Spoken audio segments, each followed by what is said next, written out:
everybody, welcome to our channel. My name is Sam. I'm Ryan. And this is another episode of Versus. You guys love this show, and that makes us very happy. Very happy. Today we are doing a Disney fan, that is moi, versus a Disney actor. That is moi.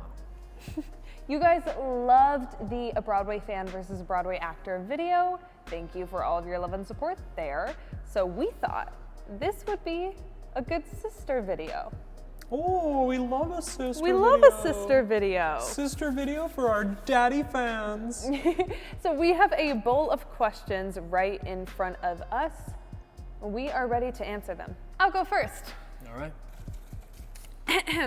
What is it like working for Disney Channel? Now, you may notice some of these questions may not apply to me because I have not worked for Disney Channel. So I'm gonna guess what I think his answer is going to be. I feel like it would be fairly hard. I've heard that they are pretty controlling. There's always that joke where you see an ex-Disney Channel star post something, and I feel like all the comments are like, oh, her Disney contract is out. Like, they don't control what she posts anymore. So I feel like it comes with a lot of perks, but that they're pretty controlling. Yeah, I wouldn't say that they are proactively controlling as much as I would say they're retroactively controlling. What I mean by that is they aren't pulling all of the strings all the time, but you always have to check in with them before you pull any of your own strings. Okay. So it, like, whether I was making music, whether I was going to take another job, anything extracurricular outside of the Mouse House, it was like, okay, we just have to get this approved through Disney. We have to make sure that they're going to approve this. You know what I mean? So everything was pending their approval. They have first and last rights of refusal on kind of everything. One of my favorite comments that I ever got after the first trailer for Rocky Horror Picture Show came out was, oh, Disney Channel just changed the locks on Ryan McCartan. Because I was out dancing in lingerie and everything. Yeah. They are very strict. They have a brand to uphold, and Sure. that is the most important thing to them. And I would definitely say, after working for Disney Channel for as long as I did, that they view working for them as a privilege that you earn sort of constantly. And I don't know if I can necessarily knock them for that. You know, I think a lot of really successful businesses run tight ships. My only pushback or caveat there is just a little reminder that we're all really young and trying to find our way anyway. And so being under that stricture, I think there's a reason that it feels like a lot of Disney stars have kind of cracked under that pressure. It's not so much that it's undue pressure, that it's not fair what Disney's doing. I'm not saying that at all. I don't want to slander them. I'm just saying, I definitely felt that me and my colleagues were always sort of we don't have any resources. We don't have anyone to talk to about this. No one really knows what this is like except for us, and we don't really know what's happening. I guess that's kind of the best way that I can put it. But many perks for sure. I mean, so many amazing things that have happened to my career have happened because of Disney, and I'm immensely grateful for that. And I don't think that the pressure or anything was a bad thing. It was just difficult to manage sometimes. Your turn. Okay. Oh. So this is the same type of thing. Any regrets about being on Disney Channel? So before I answer it, guess what I'm going to say. I think maybe a regret of yours would be any missed opportunities that you couldn't have taken because you were under a Disney contract. Just I wish I could have taken this opportunity, but I couldn't. I was with Disney Channel at the time. Nope, I got to take every opportunity I got. I mean, we had to ask and make sure, but yeah, that's true. You did Heathers. I did Heathers. You know, I got to sing my music. I got to do Rocky, everything that I wanted to do. I got to do Standoff, Monsterville. I mean, all those things I got to do while I was under contract. So, well, I'm wrong. So I nailed it. No, I mean, I think, and I already know that the internet is gonna think that I'm saying one thing that I'm not saying, but I think one regret is just I wish someone would have told me how politically crazy it is to date your co-star when you're on Disney Channel. I would imagine. It has nothing to do with that relationship, so everyone who's already trying to put words in my mouth, stop. But it was just sort of I wish someone would have been yo, if y'all want to do this, wait until this is over because you have no idea Sure. how much pressure the press is going to put on you as being like the Disney it couple. And that was grueling. I would imagine that that would be an immense amount of pressure and just like add a whole new dynamic to filming as Yeah. well. I would just imagine that that would really shift any sort of on-set dynamics More too. behind the scenes than on set, and not Sure. even like behind the scenes, but like behind the scenes in the on-set environment, like the way that producers would kind of dance around, like, well, we wrote this thing for you, we're gonna break you guys up, or you're gonna get in a fight, and like we want to make sure, like, on one side it was like everyone was very like tiptoeing around us and making sure that they weren't like hurting our relationship, but then on the other side, our relationship was constantly exploited and no one cared about that. So it was like we were often treated way too gently, but then way too hard. Yeah.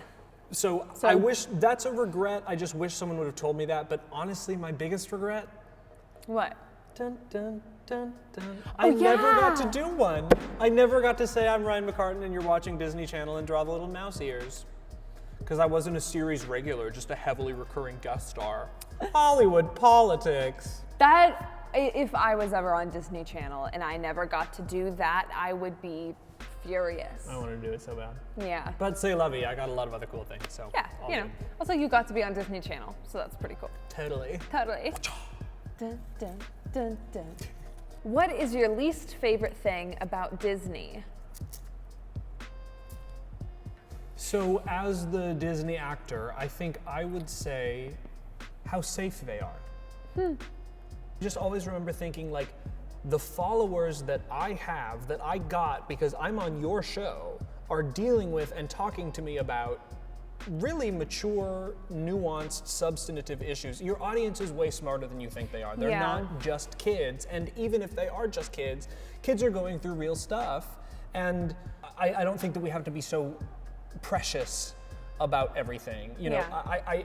I think it's very admirable that Disney Channel plays on 90 million homes on a daily basis, and that families feel very comfortable with having that on their screen. And I think because Disney Channel has that immense privilege, they can push the envelope to say, if you're gonna have these screens on, let's teach these kids real things Yeah. and, you know, empower them to grow into fully fleshed, you know, educated adults. Yeah, I agree. I mean, honestly, one thing that made me so happy to see, I feel like they have started to push that more in the last 5 years than they ever have.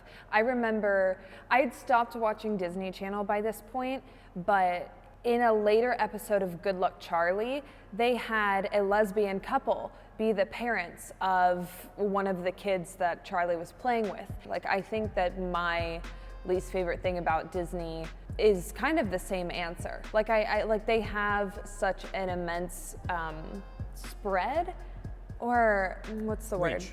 Yeah, they have such an immense reach that it's kind of like, okay, use it. Like, Right, and also it's like, you know, as someone who's worked for so many different facets of the company, I know the people who work for this company. They're incredibly innovative, incredibly creative, really smart. And there's a disconnect between that pool of geniuses and Iron Man 90. that was gonna be my next point, was like sequels. You know, it's just, so you have some of the most creative, innovative, inspiring people working for you ever. You are one of the top companies in entertainment in the world, and you're just giving us the same movie 75 Like times? sequels or and the same show prequels 75 or- times. yeah. I mean, I think it's kind of funny that it's like Liv and Maddie, Austin and Ally, you Yeah. know, two name people. Yeah. I get it, follow a formula, you found something that works, whatever, Yeah. but like you have permission, we have all given you permission because we all love you to take those risks. Yeah, take risks. I wish Disney would take more risks. Their platform has been built on the risks that they took. Imagine what platform they could continue to build on risks that they can take in the future. I would love to see that. And frankly, I'd love to be a part of them. I mean, me too, if we're at it, you know? Your turn. What's a Disney dream of yours as a fan? As a fan, my dream is maybe to be a feature employee. I have kind of had some opportunities with Radio Disney, and in a pre-COVID world, I was going to host some for Radio Disney, like interview style, stuff like that, and I was really excited about that. Like a dream Disney gig of mine is like hosting for them kind of in like any platform, whether it's just like doing the interviews at the red carpet for the, what are they called, RDMAs. Like, I think that would be so much fun, such a fun time to like build that skill. So I would definitely love to just like be Samantha, but for Disney. Yeah. Like, I mean, and as someone who has been on the carpet of the RDMAs, they would be so lucky to have you. Yeah, Like, and they need you so bad. And I'm very close. Fingers crossed that the opportunities that were propositioned to me are still there in a post-COVID world. They will be. I think they will be. But aside from that, I really, really, really, really, really want to do voiceover work for Disney. Like, can you imagine getting to voice a Disney princess? Are you dead? Or it doesn't even have to be a princess, just like a character. Pixar character. Yeah. Like, that would just be a dream come true as well. Yeah. My oldest dream ever was to be on Disney Channel, and it happened, and I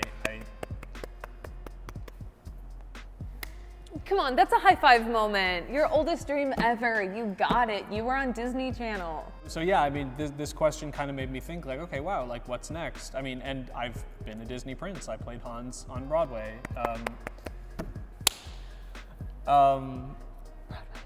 So yeah, I mean, I think mine is to voice a Disney prince. I would love to do voiceover because that's kind of one of the only things that I haven't done for them yet. I love that in general, but more specifically, I love that for you. Yeah. Swish.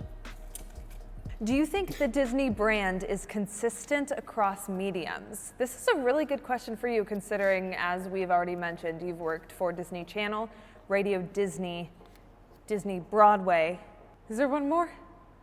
Make some noise. Noise! Disneyland? Disneyland. Yeah, truly, you've worked across all mediums.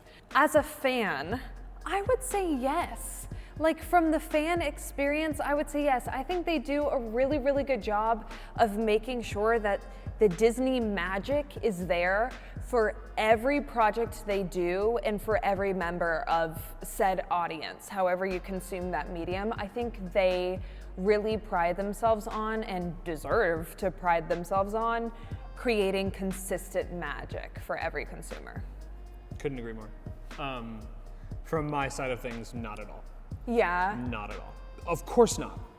Like, running Disney Channel, running a radio station, running a Broadway production company, and running a theme park are completely different business models. So of course they're not consistent. But no, I mean, working for all four of those like Disney chapters or sects or whatever you want to call them, not even close. Which one was your favorite? The most magical, the most fun I've ever had, the best people I've ever worked with, Disney Broadway. Yeah. Hands down. Beautiful. Hands down. I will say, I didn't know you during all of your other working for Disney iterations, but it was such a treat to see how happy you were working with Disney Broadway when you did Frozen. Like, it was something else. Yeah. I don't have bad things to say about anyone, but I have like neutral things to say about a lot of things, but I have nothing but good things to say about my experience working for Disney Broadway. Amazing. Oh. Your turn. Two more. Bum, bum, bum. Bum, bum, bum, bum, bum, bum. Okay, so this is the sister to the previous question. What's your favorite thing about Disney?